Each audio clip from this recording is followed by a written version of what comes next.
ओम नमो भगवते वासुदेवाय नमः। जय श्री कृष्णा। प्रिय भक्तजन, आज आप सब इस वीडियो में हलषष्ठी व्रत कथा को सुनेंगे। आप सबसे निवेदन है कि जब भी आप इस कथा को सुनना शुरू करेंगे तो आप इस कथा को बीच में मत छोड़िएगा।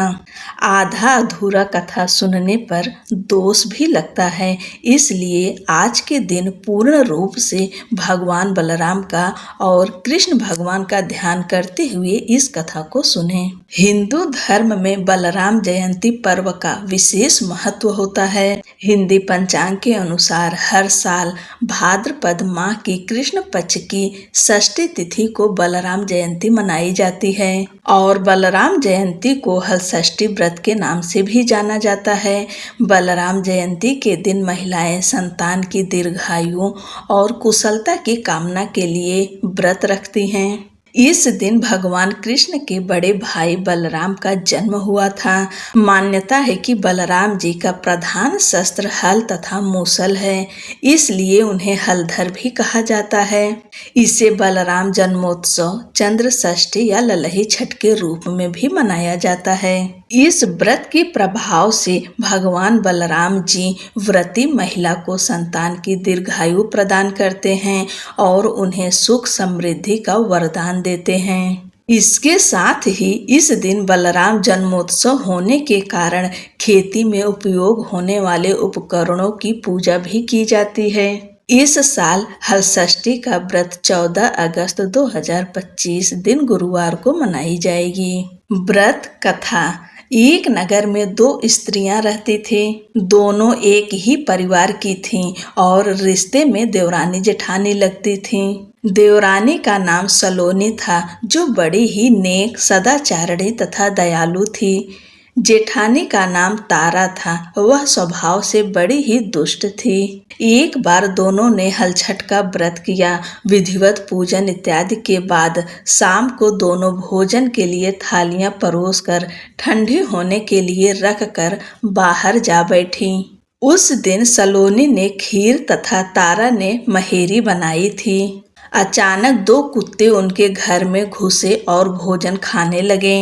अंदर में चप चप की आवाज आई तो दोनों अपने अपने कक्ष के भीतर जाकर देखने लगी। सलोनी ने कुत्ते को खीर खाते देखा तो कुछ नहीं बोली तथा बर्तन में बची हुई बाकी खीर भी उसके सामने डाल दी। लेकिन तारा थाली में मुंह मारते कुत्ते को देखते ही आग बबूला हो गई। उसने कमरे का द्वार बंद किया और फिर डंडा लेकर कुत्ते को इतना मारा कि उसकी कमर ही तोड़ डाली। कुत्ता अधमरा होकर जैसे तैसे जान बचाकर वहां से भागा।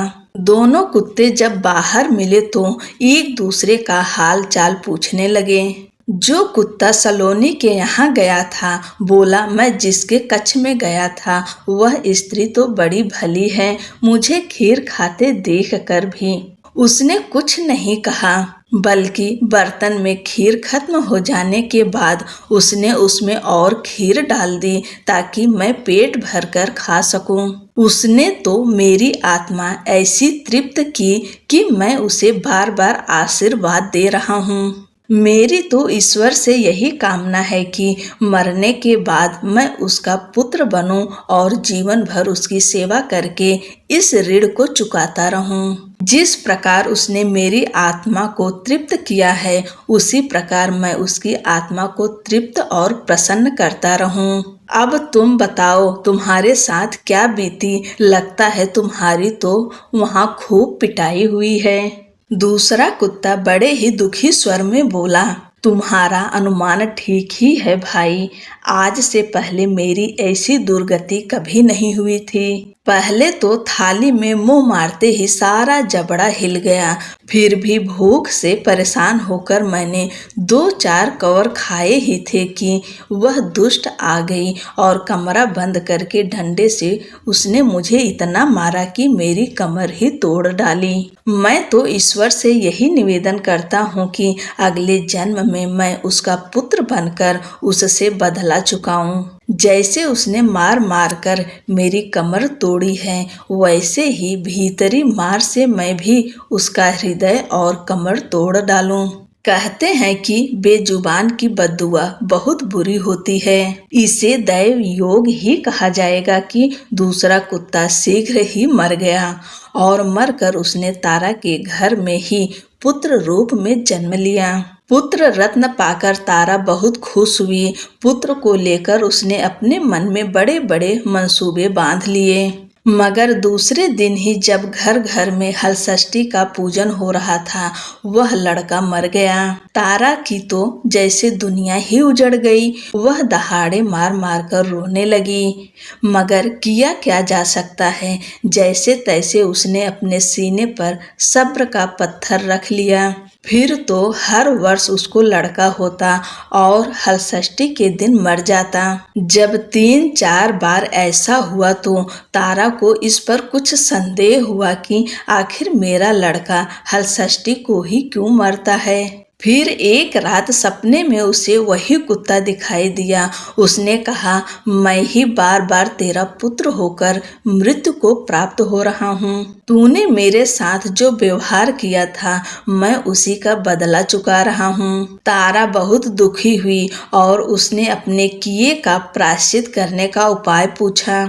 तब उस कुत्ते ने बताया, अब से हलछठ के व्रत में हल से जुता हुआ अन्न तथा गाय का दूध दही न खाना, होली की भुनी हुई बाल तथा होली की धूल आदि हलछठ पूजा में चढ़ाना। तब कहीं मैं तेरे घर में आकर जीवित रहूंगा। पूजा के समय यदि तारक गढ़ छिटके तो तू समझना कि अब मैं यहाँ जीवित रहूंगा। तारा ने वैसा ही किया और इस हलषष्ठी के व्रत के प्रभाव से उसकी संतान जीने लगी। तभी से संतान कामना और सुख सौभाग्य के लिए यह व्रत किया जाता है। बोलो षष्ठी माता की जय। बोलो बलराम जी की जय।